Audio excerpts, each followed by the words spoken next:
al Señor.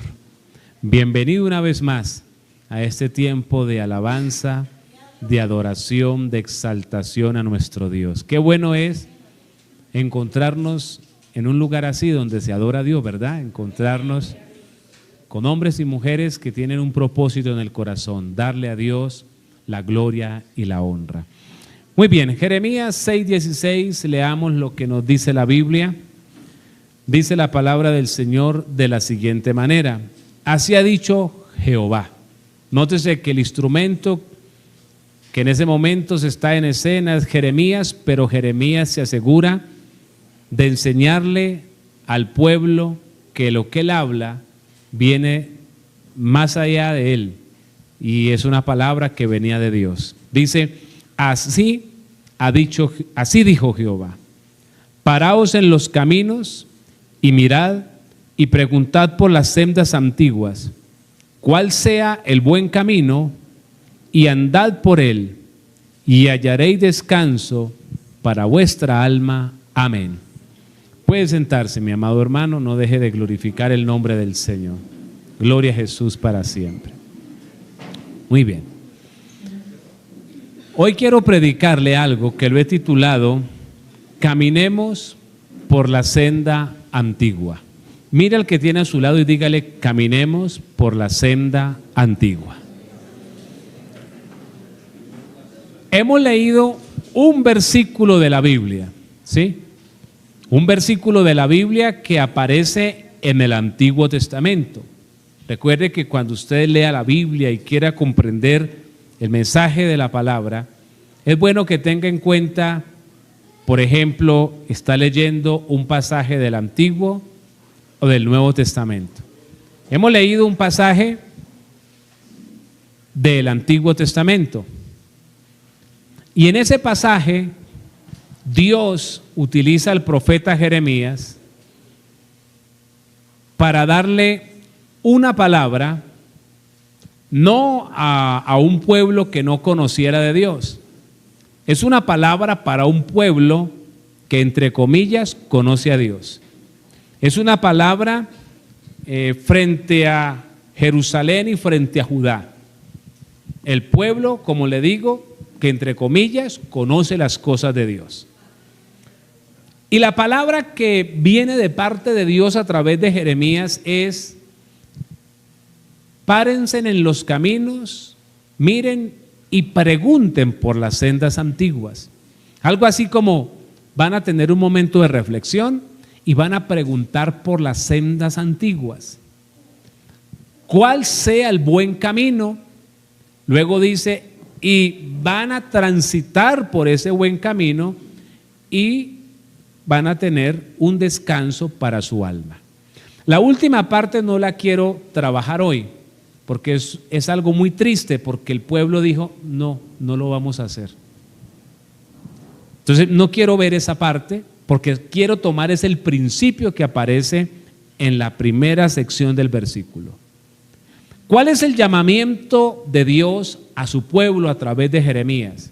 Que regresaran a las sendas antiguas, porque según Dios las sendas antiguas son el buen camino, y por ese buen camino es que su pueblo debe transitar. Ahora, ahí nos queda algo como en el aire, por así decirlo, algo que lo podemos preguntar y es válido, y es: ¿qué es esto de las sendas antiguas? Muy bien. Ahora, más adelante, muchos años después, siglos después, un hombre llamado Juan el Apóstol, en el libro de Apocalipsis, capítulo 2, versículo 4 y 5, le escribe a una iglesia llamada la iglesia de Éfeso, y le escribe algo muy similar. Nótese, Jeremías le habla en el Antiguo Testamento al pueblo de Dios, al pueblo de Jerusalén y de Judá. Pero ahora Juan el Apóstol, en el Nuevo Testamento, le escribe algo muy parecido al pueblo de Dios, que ya no es una raza ya no es un grupo étnico, sino que es gente de todas las naciones, pero bajo una sola consigna: Jesucristo el Señor. ¿Cuántos alaban su nombre? Pero pudiéramos decirlo que ahora Dios nuevamente le está hablando a su pueblo, que es la iglesia, y la iglesia está compuesta de colombianos, argentinos, venezolanos, chinos, franceses, todo aquel que ha venido a Jesucristo y se ha sometido a su palabra. Y también la iglesia, al igual que el pueblo judío, es el pueblo que conoce los asuntos de Dios, porque es el pueblo que domingo tras domingo, jueves tras jueves, viene, escucha, en su casa lee la Biblia. Entonces se supone que Jerusalén y Judá conocían las cosas de Dios porque eran el pueblo de Dios. Y se supone que la iglesia conoce las cosas de Dios porque es el pueblo de Dios. Pero allá el mensaje no fue muy bueno, porque fue un llamado de atención. Y aquí el mensaje que le da Dios a esa iglesia de Éfeso es muy parecido. Mire, le dijo que ellos habían dejado el primer amor. Y veamos el 5, que tiene mucha similitud. Recuerda, por tanto, de dónde has caído. En el texto de Jeremías le dijo: párense, miren, pregunten por las sendas antiguas. Y aquí les dice: recuerden de dónde cayeron, arrepiéntanse y hagan las primeras obras. ¿Sí ven que el mensaje es muy parecido? El mensaje va enfocado a lo mismo, y es un llamado de Dios para que el pueblo que le pertenece a Él se mantenga en las sendas antiguas, o lo pudiésemos llamar, se mantenga en el primer amor, como dice el verso 4, o se mantenga en las primeras obras, como dice el verso 5 de Apocalipsis. Entonces, las primeras obras del verso 5, veamos el 4, el primer amor del verso 4 de Apocalipsis y las sendas antiguas de Jeremías es lo mismo. Es un mismo llamado de Dios con distintas frases, con distintas palabras. Y es un llamado de Dios para el pueblo de Dios. El pueblo de Dios debe caminar por las sendas antiguas. El pueblo de Dios debe caminar en el primer amor. El pueblo de Dios debe caminar en las primeras obras. Ahora, pero usted me puede decir a mí, ¿y qué es eso de sendas antiguas? ¿Qué es eso del primer amor? ¿Qué es eso de las primeras obras? Y lo otro que usted me puede preguntar es: ¿y cómo hago yo para mantenerme ahí o regresarme si me salí? Pues eso es lo que vamos a hacer en esta mañana a través de las Escrituras. Amén, gloria al Señor. Así que vamos a estar bien atentos. Primero, vamos a ver entonces qué es esto de las sendas antiguas o del primer amor o de las primeras obras. ¿A qué se refiere la Biblia con esto? Mire, indiscutiblemente esto se refiere a algo muy básico pero muy profundo, y es tener a Dios como el máximo amor de nuestras vidas. ¿Usted no sabía qué era eso del primer amor de Apocalipsis 2:4? El primer amor de Apocalipsis 2:4 es tener a Dios como mi máximo amor. Un día a Jesús le preguntaron que qué era lo más importante de la ley de Dios. Y Jesús les dijo: claro, yo se los voy a decir. Yo no sé qué respuesta esperarían los que estaban interrogando al Señor, pero la respuesta de Jesús fue muy sencilla. Mateo 22, 36 al 38. Ubíquelo, por favor. Mateo 22, versículo 36 al 38. ¿Cuál fue la respuesta del Señor? Amarás al Señor tu Dios con todo tu corazón y con toda tu alma y con toda tu mente. Este es el primero y grande mandamiento. En el 37 está detallado. ¿Cuál es el mandamiento máximo de la vida cristiana de Dios para la humanidad. Amar al Señor con un pedacito del corazón, con una sección de la vida simplemente. Jesús dijo, no, eso a mí no me sirve. Dije, el principal mandamiento, dijo Jesús, es que aprendamos a amar a Dios con todo el corazón, con toda el alma y con toda nuestra mente. O sea, Dios, nuestro máximo amor. Alabado sea Dios. Cuando a usted le pregunten, ¿y qué es eso del primer amor? Usted ya sabe cómo va a responder. Es tener a Dios como el máximo amor de mi vida. Eso es el primer amor, o eso es las sendas antiguas, o eso es las primeras obras. Algunas personas, yo no sé de dónde sacaron esos términos, la verdad no sé. Y cuando alguien está recién convertido le dicen, usted está en el primer amor. ¿Y usted en cuál amor está? El primer amor, vuelvo y le reitero, no significa una etapa de los recién convertidos. No, señores, por favor, eso no está en la Biblia. Eso es una herejía, eso es una mentira. El primer amor es que Dios sea mi máximo amor, así lleve 50 años de convertido al Evangelio. ¿Me hago entender? Usted puede llevar 5 años y entre más pasa el tiempo, más se debe profundizar su amor hacia el Señor. ¿Listos? Muy bien. ¿Resuelto lo del primer amor? ¿Aprendimos? Bueno, muy bien. Ahora, y ese amor a Dios, ese primer amor que es Dios en el trono de nuestro corazón, indica que necesitamos amarlo a Él, escúcheme bien, más que a la familia, más que a nuestra propia vida, más que a una posición ministerial, más que a la sociedad en la cual nos movemos. Eso también es parte del primer amor y de la senda antigua y de las primeras obras. Venga, ¿cómo así? ¿Usted qué me está diciendo? ¿Que yo no debo amar a mi familia? No, le estoy diciendo que no yo, sino la Biblia enseña que nosotros debemos amar a nuestras familias, pero que nuestro amor a Dios debe estar aún por encima del amor a nuestras familias. Que el amor a Dios debe estar aún por encima a nuestra propia vida. Y ahora les explico en qué términos la Biblia dice eso. Pero vamos a tomar la Biblia.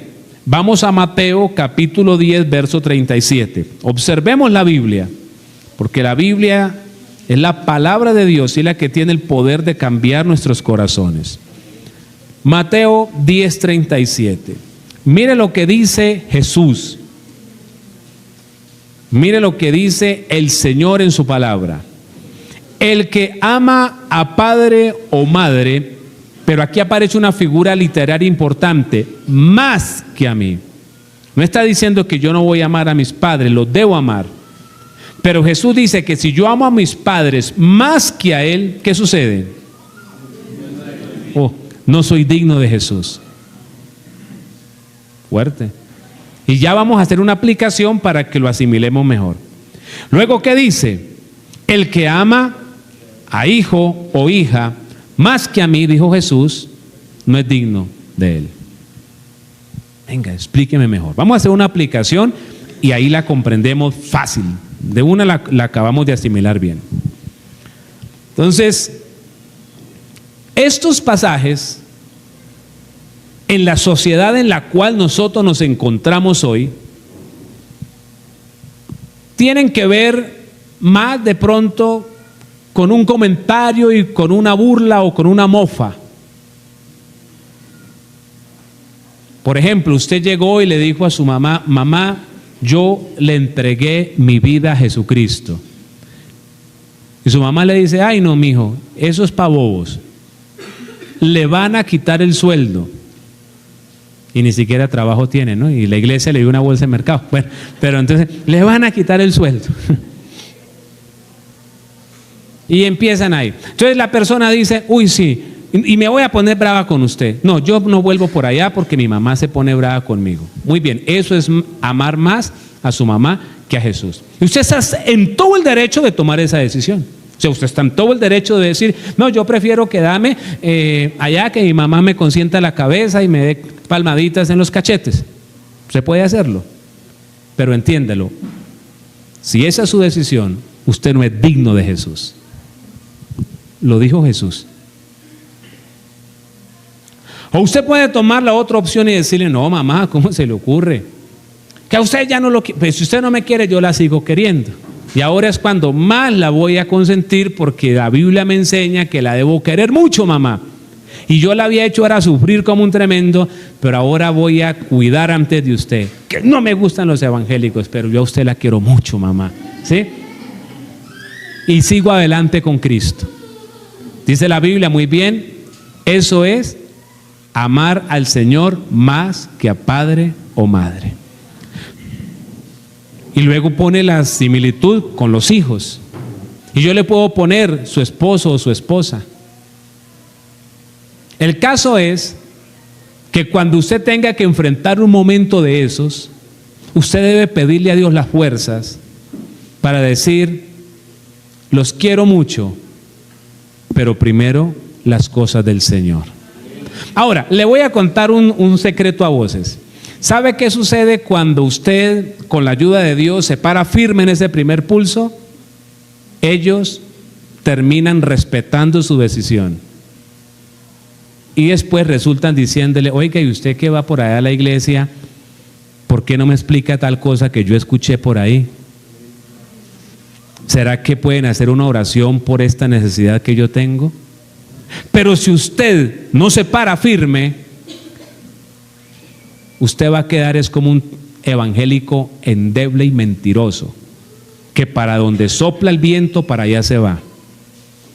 Necesitamos entender que amar al Señor consiste en tenerlo a Él en ese primer lugar, donde ni mis padres, ni mis hijos, ni mi cónyuge, ni yo mismo puedo estar, porque ahora vamos a ver un pasaje donde la Biblia dice que debo amar al Señor más que a mi propia vida. ¿Vamos bien hasta ahí? Bueno, Marcos 8:34. Dijimos que debemos amar más al Señor que a nuestra familia. Marcos 8:34. Dijo Jesús, y llamando a la gente y a sus discípulos les dijo, vamos a ver qué les dijo Jesús. Si alguno quiere venir en pos de mí, niéguese a sí mismo y tome su cruz y sígame.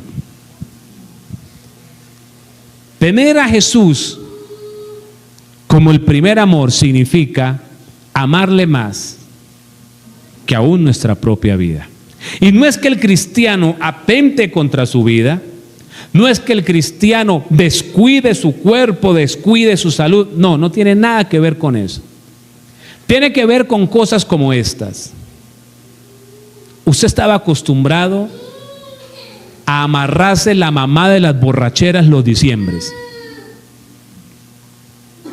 Y eso ya como que le hacía parte de su cuerpo. Y que ahora en este diciembre el vecino le pone la tutaina, el otro le pone yo no sé qué cosas y comienza a prenderse el ambiente por todo lado. Y entonces, como el diablo lo quiere derribar, hasta el más fastidioso de la cuadra ahora le dice don Julio, ¿cierto? Don Alex. ¿Pero qué? Y entonces le dicen, le provoca una.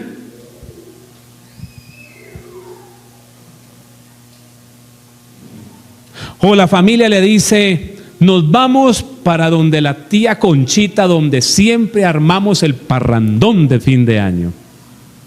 ¿Cierto?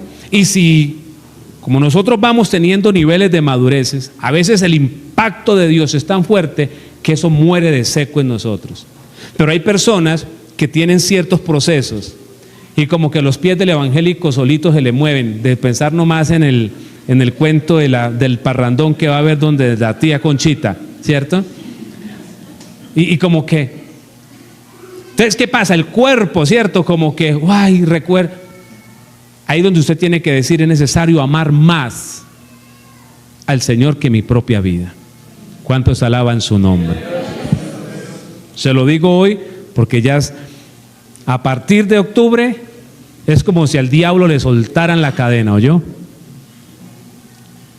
Viene idolatría, viene parranda, viene tantas cosas. Y si usted enfrenta un momento de estos, acuérdese de estos textos. Debe amar al Señor más que a su propia vida. Alabado sea Dios. ¿Sabe también qué significa esto en otros contextos culturales y religiosos? He estado esta semana observando y analizando a unos hermanos, unos pastores, que están realizando su tarea y su oficio ministerial en Irán, Turquía, Afganistán, Siria.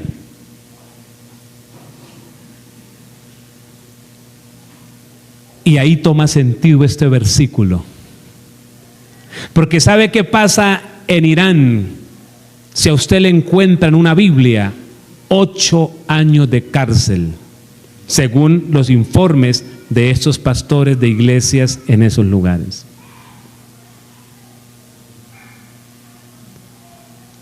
¿Sabe qué puede pasar si a usted lo encuentran entonces predicando? Hasta la muerte. Y muerte en horca y a piedra. ¿Y eso cuándo pasa? Ahora en el 2023 y en el 2022.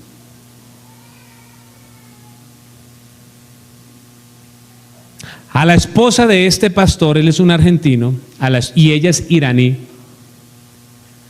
Cuando él era un joven soltero, lo mandaron a ser traficante, bibliotraficante,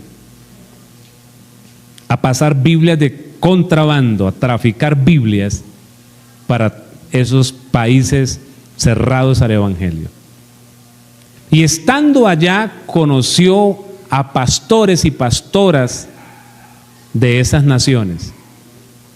Y ahí se dio el enamoramiento con esta pastora iraní y se casaron y sirven a Dios. Estuvieron como 4 años de ciento en Irán, que es casi como la tapa de ese extremismo. Ahora viven en Turquía, donde es más libre, pero pues no es muy fácil, pero no es tan duro como las otras naciones.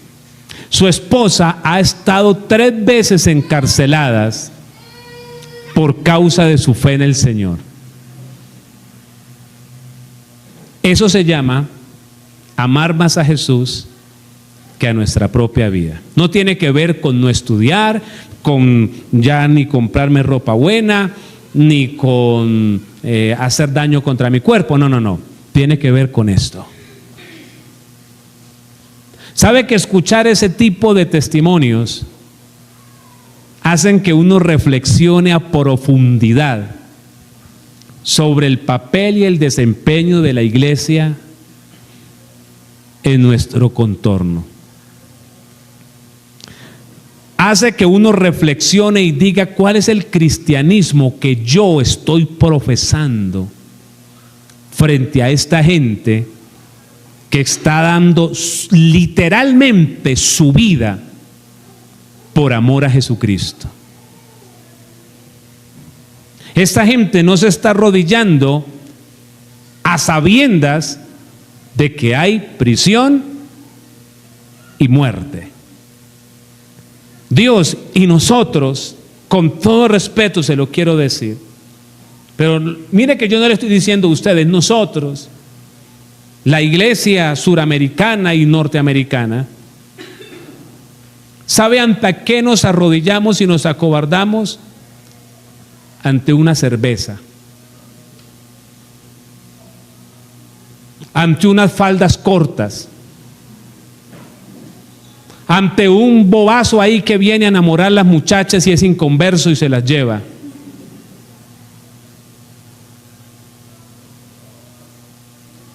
Mis hermanos, cuando hay gente dando la vida literalmente por amor al Señor, iglesias donde se meten 7 a una casa, pero no pueden llegar como usted llega a este lugar, en su carro, en su motocicleta, en un taxi, con Biblia en mano, bien perfumado, puertas abiertas, unas alabanzas que lo motivan a adorar a Dios.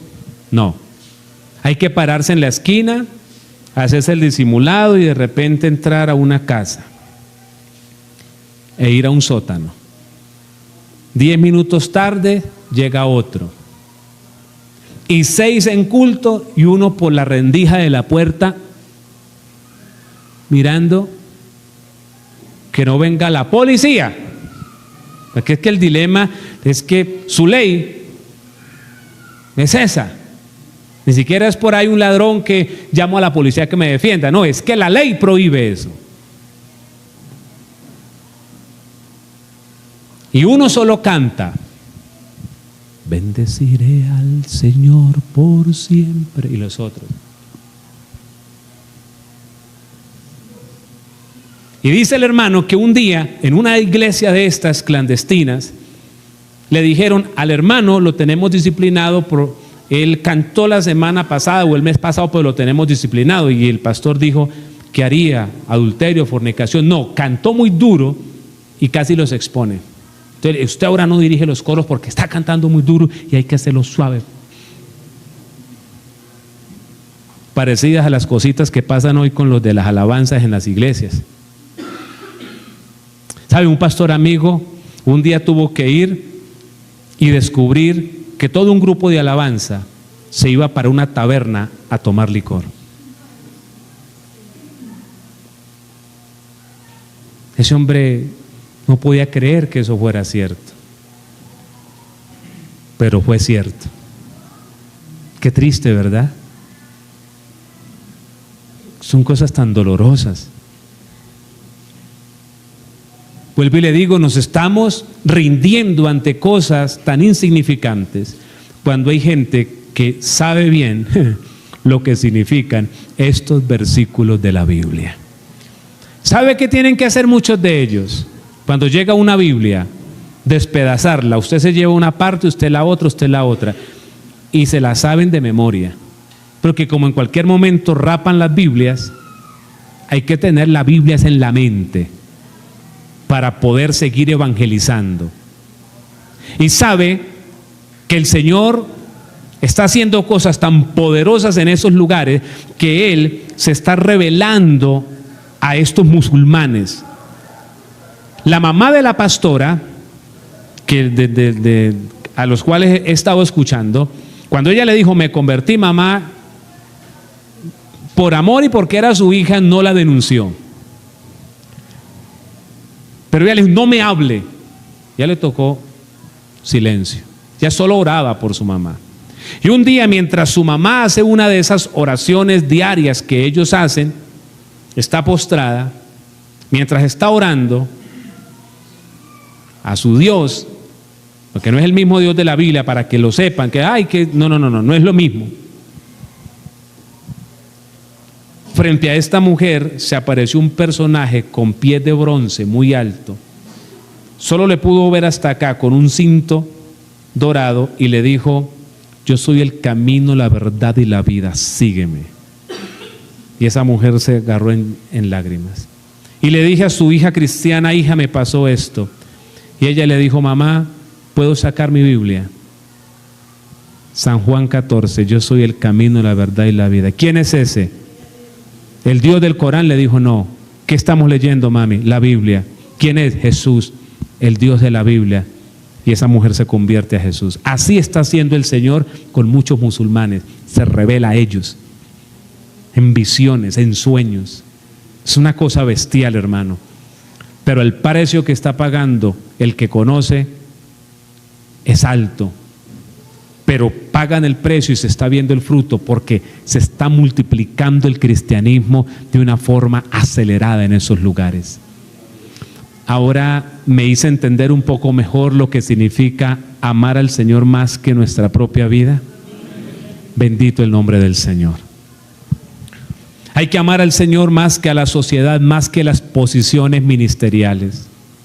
Usted sabe que hay muchas personas en las iglesias que son juiciosas, se visten bien, diezman, ofrendan, oran, asisten. Pero ¿sabe por qué lo hacen? Porque tienen una posición ministerial. A esas personas, cuando les quitan las posiciones ministeriales, dejan de ser fieles. Porque su amor no era el Señor, sino la posición, el cargo en que ellos se encontraban. Es más, he sabido de pastores que cuando entregan iglesias prácticamente viven como descarriados. No van a culto, no se someten a nadie. Mi pregunta es, ¿a quién amaba ese hombre? ¿Al Señor o a un cargo que le habían dado? Para mí, con todo respeto, digo a un cargo que le habían entregado. Porque si su amor fuera el Señor, aunque ya no esté de pastor, se congregaría, adoraría, oraría, buscaría y sería fiel. Porque nosotros no andamos detrás de un cargo y de una posición ministerial, sino sencillamente detrás del que nos dio la vida eterna, de Jesucristo el Señor. A su nombre sea la gloria.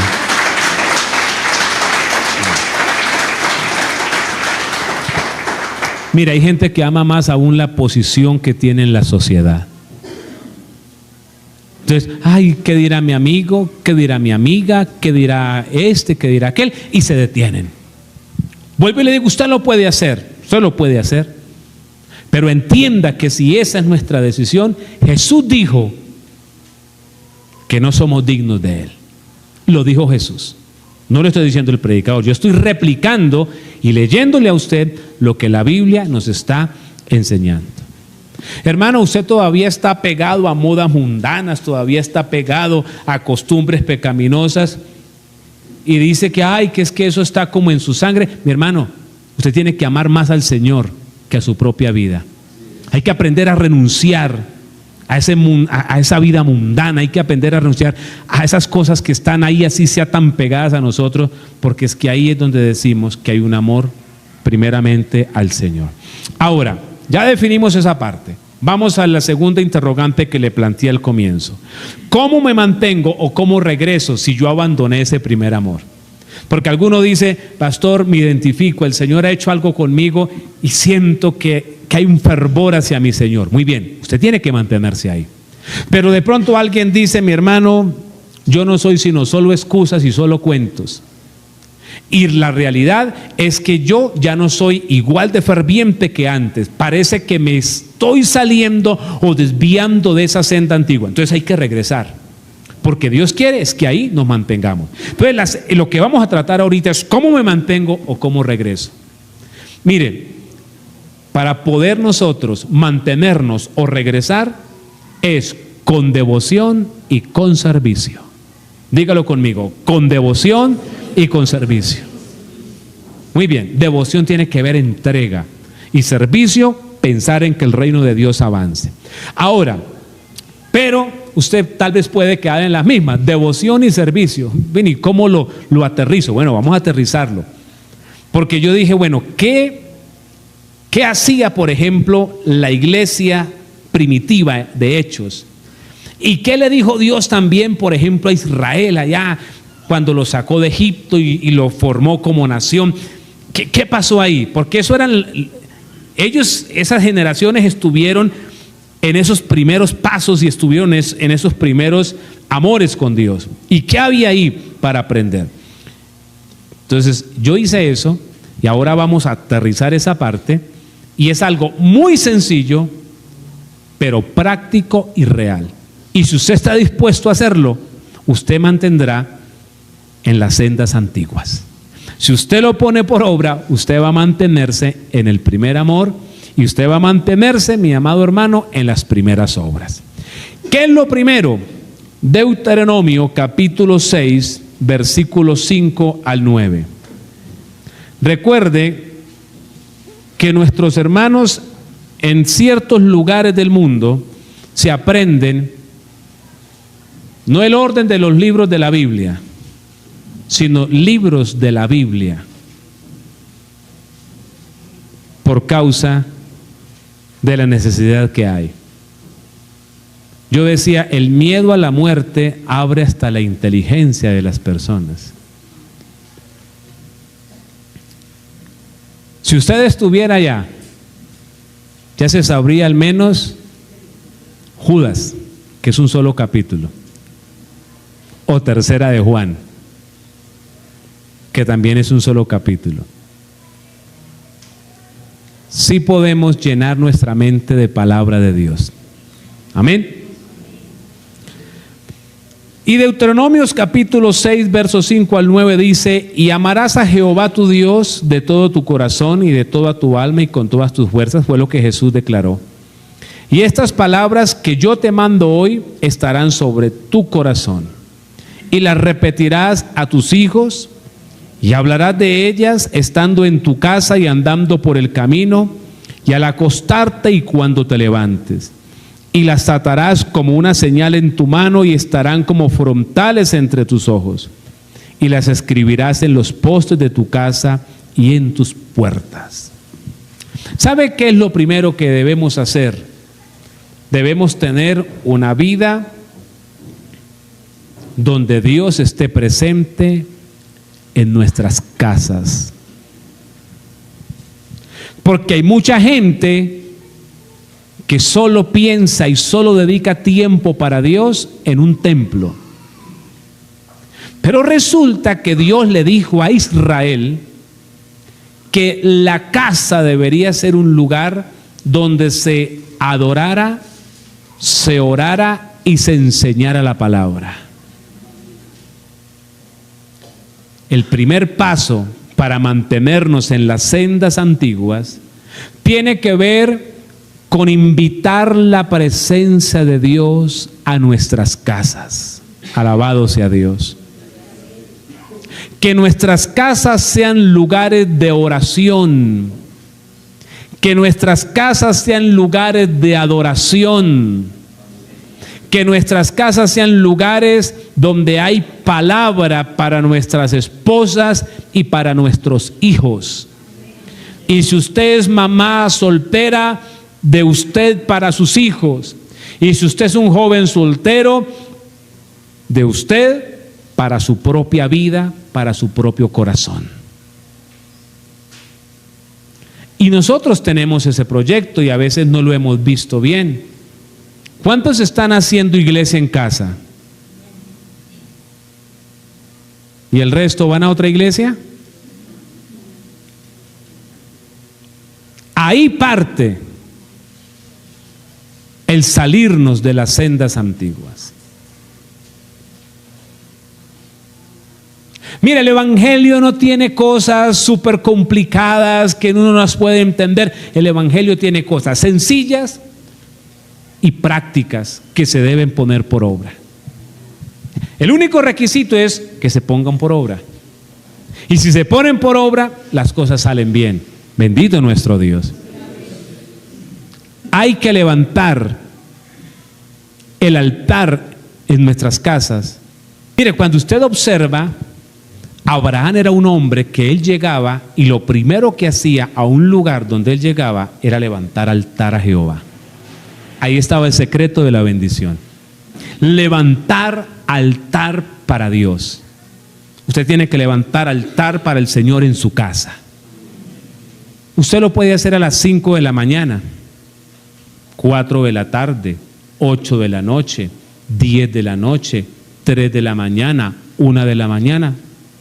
Usted es libre porque es su casa, es su gente. ¿A qué horas pueden estar? A las 4 de la mañana, listo, hagámoslo a las 4, de 4 a 5. Nos tomamos un café bien rico y alabamos el nombre del Señor y levantamos ese altar y levantamos esa iglesia en casa. Entonces eso nos obliga a orar, a adorar y a estudiar Biblia, a leer la palabra.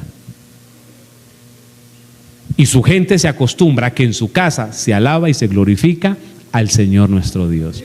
Ahora, cuidado, porque a veces de pronto hay alguno que está como bajo de nota, pero no es ultrajar, no es gritar, es con paciencia, con amor, y bueno, y vamos a inventarnos algo con la guianza de Dios, pero lo vamos a hacer. Mire, mucho problema que hay en las casas es porque no se mete a Dios en la práctica la casa.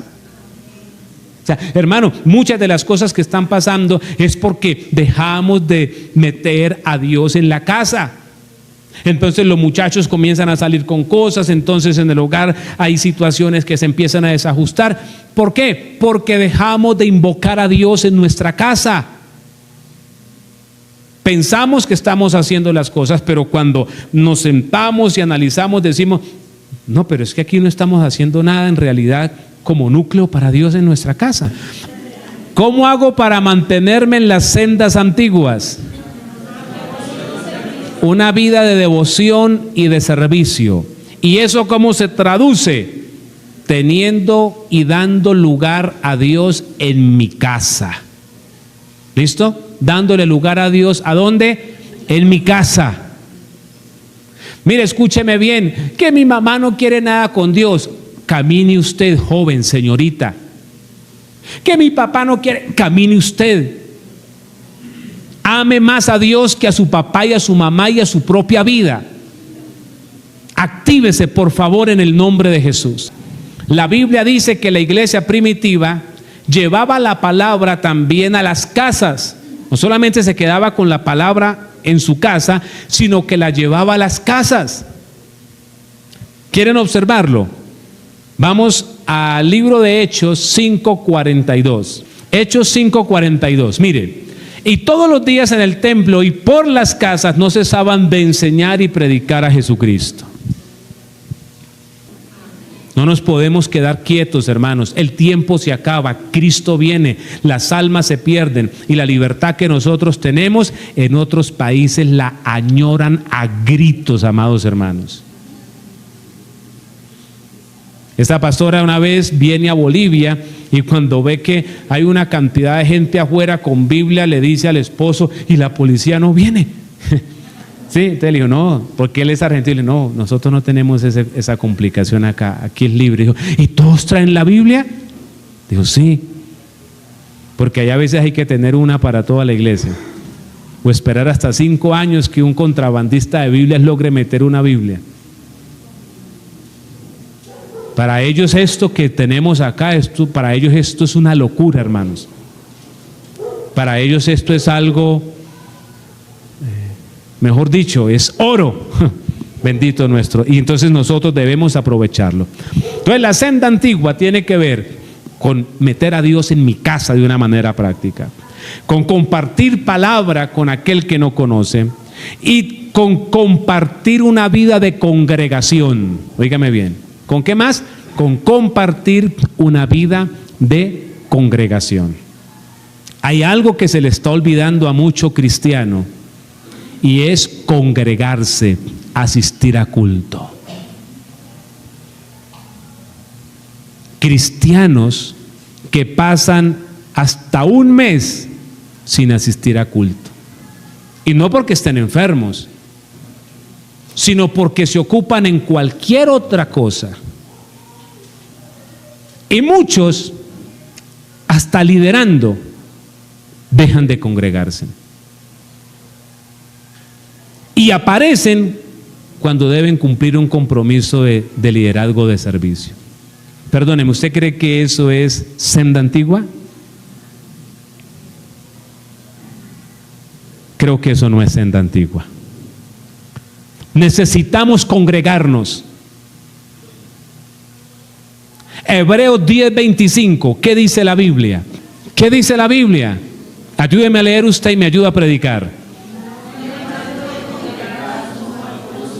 Hasta ahí, hasta ahí. Lo otro es una recomendación más. ¿Usted analiza el mandamiento que hay ahí en ese pasaje de la Biblia? ¿Cómo lo interpreta usted como un buen analista de Biblia?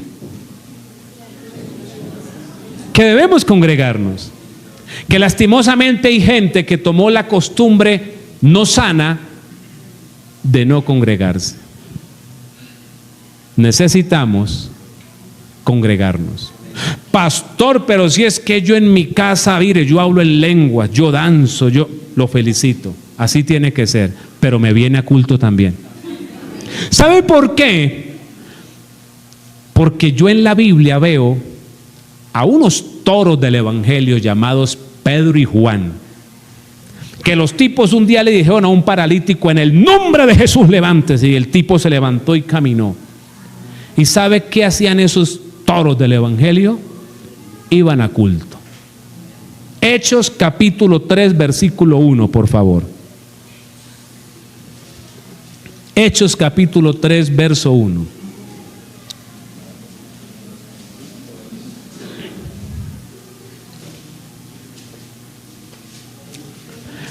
Pedro y Juan, nada más que apóstoles del Señor, subían juntos al templo a la hora novena, la de la oración. Pedro y Juan todavía iban a culto de oración. Que yo soy tan importante en la iglesia que yo ni al culto de oración voy.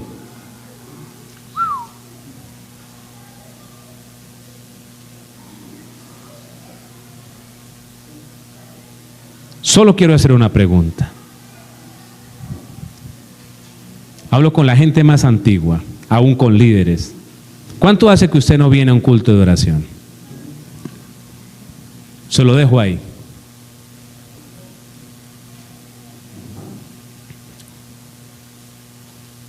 ¿Cuánto hace que usted no viene un jueves a culto ya? Maravilloso el nombre del Señor. De pronto no va a poder venir a todos, pero puede venir a uno que otro.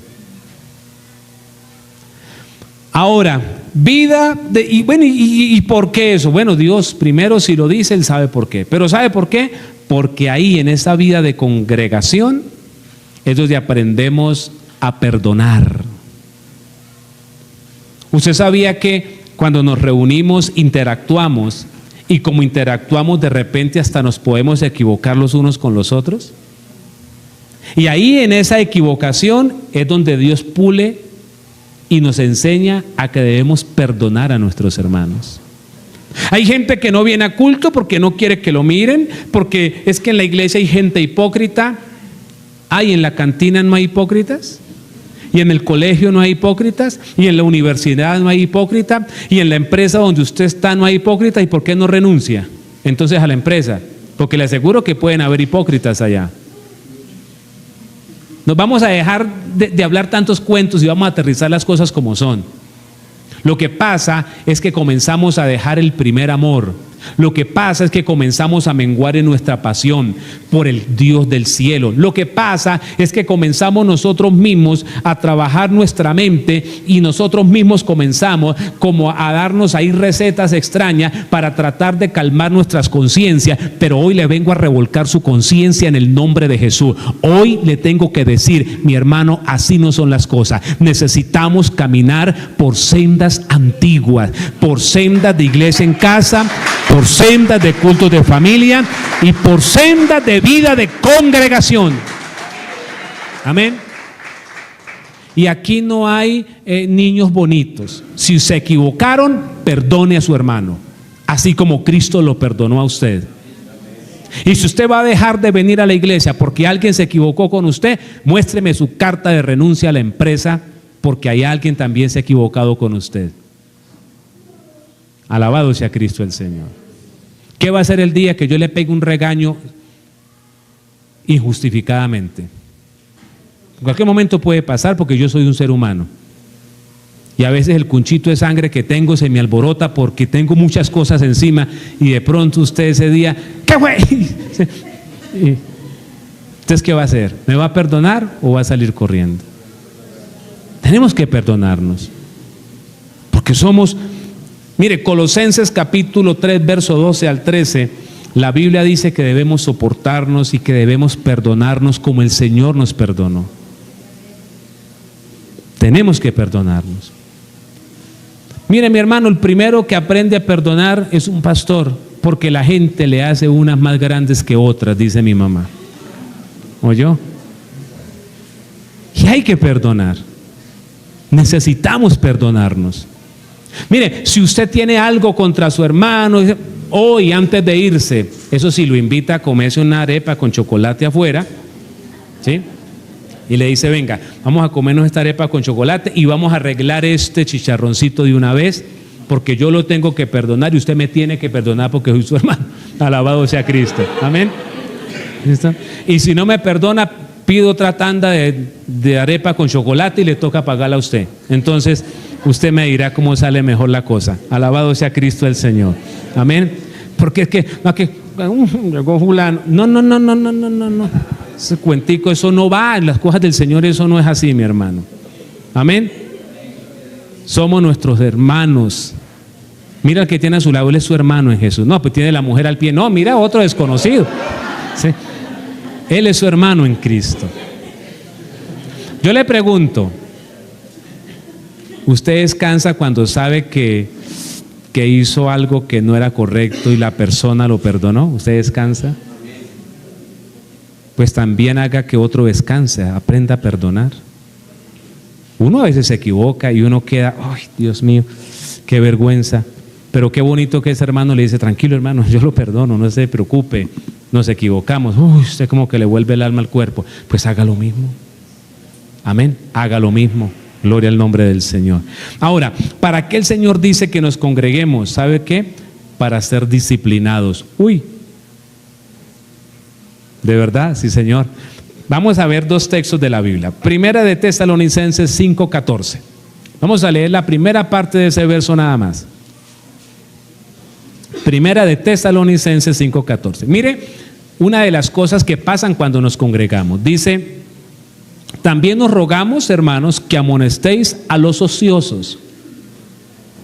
¿Sabe eso qué significa? Que si uno tiene fichadito un hermano que no hace nada, si la pasas por ahí para arriba y para abajo, sin trabajar ni estudiar, el pastor está en el deber de decirle, hermanito, venga. Hermanito, cuénteme, ¿usted tiene acciones en alguna empresa y vive de los dividendos? No. Hermanito, bueno, ¿y usted cómo hace para comer? No, yo me le arrimo a mi papá y a mi mamá. ¿Cuántos añitos tiene? 40. Hermanito, ¿sabe qué dice la Biblia? Que usted le debe buscar trabajito a sus manos. O sea, que amoneste a los ociosos. Ay, ¿verdad? A mí en la iglesia me puede... Sí, venimos para que nos corrijan también. Porque no todo lo que hacemos lo hacemos bien. Hay cosas que hacemos y no están bien. Y un ejemplo es que a un perezoso hay que decirle, busque trabajo. ¿Usted sabía que en el Evangelio no pueden haber personas perezosas? Si no lo sabía, hoy lo está aprendiendo. Y sabe, hay otro pasaje de la Biblia que el que no quiere trabajar, que tampoco le guste la comida.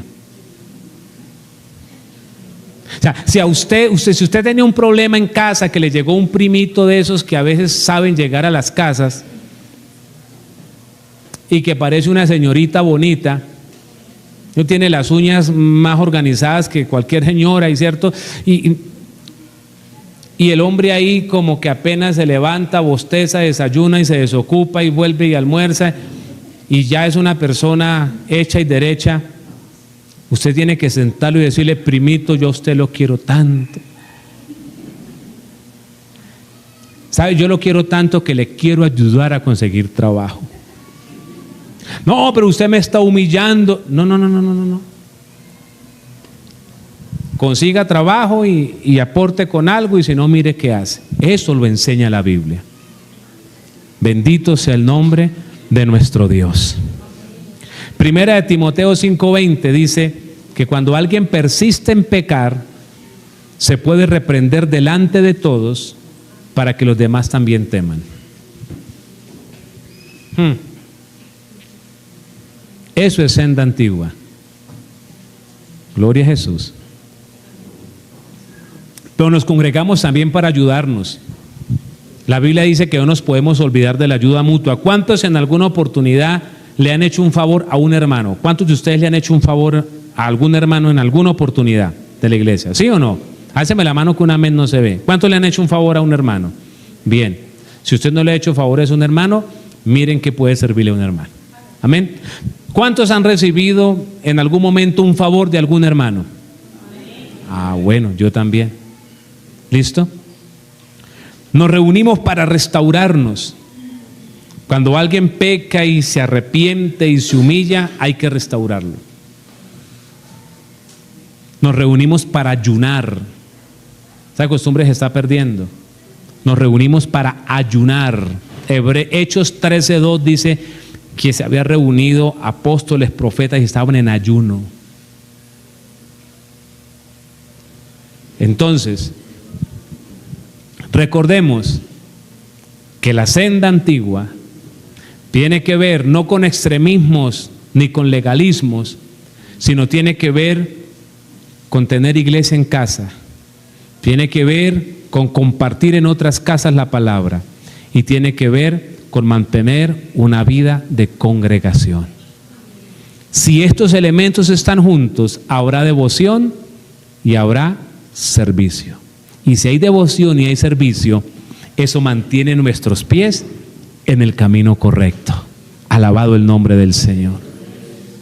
Mire, no es tiempo para descuidar nuestras vidas espirituales.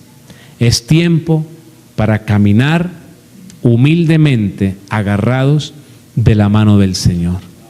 Los tiempos son tiempos proféticos. Pregúnteselo a la inteligencia artificial. Los tiempos son tiempos proféticos. La iglesia debe estar despierta, activa, enamorada de su Señor, dándole el primer lugar al Señor. Yo un día le dije que eso ante los ojos del que no conoce no tiene sentido, pero es por esa gente por la que Cristo viene, por gente que se salió del molde del mundo para acomodarse al molde de Dios. Hay dos líneas en el mundo: la gente que se acomodó al mundo y a sus cosas, o la gente que se acomoda al molde de Dios. Y escúcheme y termino con esto. Aún en las iglesias evangélicas hay gente dentro de las iglesias, pero acomodados al molde del mundo estando en la iglesia. Y usted puede elegir quedarse como un cristiano amoldado al mundo o como un cristiano amoldado según Jesús y según su palabra. Colóquese de pie y vamos a orar a Dios. Y vamos a decirle: Señor, yo necesito que me ayudes para mantenerme en tu presencia. ¿Se da cuenta que esto no es cosa extraña? Que esto no tiene que ver con cosas de otro mundo. Son cosas sencillas, pero que hay que hacerlas. Padre, en el nombre de Jesús, Señor, en esta hora damos a ti gloria, damos a ti honra, adoración y alabanza. Señor, gracias. Gracias porque siempre tu palabra tiene la razón. Gracias porque siempre tu palabra será espíritu y será vida. Gracias, Señor, porque siempre tu palabra sanará mi corazón. Señor, nos humillamos delante de tu presencia. Señor, te pedimos perdón porque por circunstancias de repente nos olvidamos de las cosas que son básicas y elementales en este caminar contigo. Señor, perdona si nuestros pies se han querido salir o incluso se han salido de esa senda, de esas sendas antiguas, de esas primeras obras. Señor, perdónanos. Perdónanos cuando hemos dejado llenar nuestra mente, nuestro corazón con postulados seculares, mundanos que se han metido a veces dentro de la iglesia. Señor, perdónanos incluso por no orar a favor de nuestros gobernantes. Perdónanos, Dios, porque tenemos una libertad enorme, Dios mío. No sé, tal vez a veces no la valoramos como debiéramos valorarla, Señor. Señor, hoy en algún lugar del mundo un hermano mío está entregando tal vez su vida, Padre, por amor a tu nombre. Señor, y de repente yo ni siquiera he levantado una oración por ellos para que les des la fuerza, Señor. Señor, tal vez hoy en una nación musulmán hay alguien que está encarcelado por su fe y yo no he orado por él. Señor, a veces solo pensamos en comprar una mejor ropa, a veces solo pensamos en tener un mejor puesto, a veces solo pensamos en comprar un mejor carro. Señor, a veces nos desenfocamos. Indaquía somakai. A veces nos desenfocamos del propósito, Señor. Señor, a veces nos volvemos tan glamurosos, tan ceremoniales, y nos olvidamos de la pasión, del fuego y de la entrega, Señor. Pero hoy te pedimos perdón, Señor. Señor, perdóneme a mí, perdone mi casa, perdone esta iglesia. Perdona la iglesia en Colombia, Señor. Padre, perdónanos, Señor, porque muchas veces aún, Señor, se señala a la gente que es apasionada y que se atreve a ser diferente y que se atreve a ser entregada. Dios, perdona cuántas veces desde los púlpitos de muchos, entre comillas, famosos, han señalado a la gente que se ha atrevido a orar, a ayunar, a pagar un precio. Perdón, Señor. Señor, por favor, ayúdanos a mantenernos ahí. Señor, quita toda venda de nuestros ojos. Señor, quita toda venda de nuestros ojos. Señor, cuántas veces andamos de iglesia en iglesia buscando a donde nos den un puesto, a donde nos traten bien, cuando deberíamos estar parados firmes en ese lugar donde nos has puesto, sencillamente rendidos, Señor, en devoción y en servicio, dejando el orgullo, dejando la soberbia, dejar de pensar tanto en nosotros y pensar en el reino, Señor, pensar en los intereses tuyos, Padre, como Esther, que un día dijo: si muero, muero, pero voy a presentarme delante del Rey, porque quiero pedir no por mí, sino por mi nación. Ay, Señor, perdónanos, por favor. Permítenos volver a esa senda, Señor, donde se ora y se llora muchas veces por un alma que está perdida, Dios del cielo. Perdónanos cuando hemos bajado estándares y a veces nos da temor exigirle al pueblo, llamar la atención, reconvenir por el pecado, y a veces queremos como que todo pasa y nada sucede. No, Dios, sí está pasando algo, nos estamos acomodando. Dios, perdónanos, por favor, ayúdanos para volver a encarrilarnos donde tenemos que estar encarrilados. Señor, a veces nos da hasta miedo dar un diezmo para ayudar iglesias, para sostener ministros. Señor, todavía tenemos tantas vendas, todavía tenemos tantas cosas en el corazón, todavía amamos tanto nuestra carne, todavía, Señor, yo veo en la iglesia gente desertando, yo veo a gente que ya no se congrega, yo veo a gente que pierde la pasión, gente que en un culto ya no es capaz de cerrar sus ojos para orarte, para meterse, para adorarte. Dios, por favor, perdónanos, eso es delicado. Señor, el tiempo se acaba, el tiempo avanza, y yo todavía a veces estoy solamente pensando en mí. Señor, tenemos que movernos en los propósitos eternos del reino. Padre, en el nombre de Jesús, recibe la gloria en esta mañana. Es tiempo de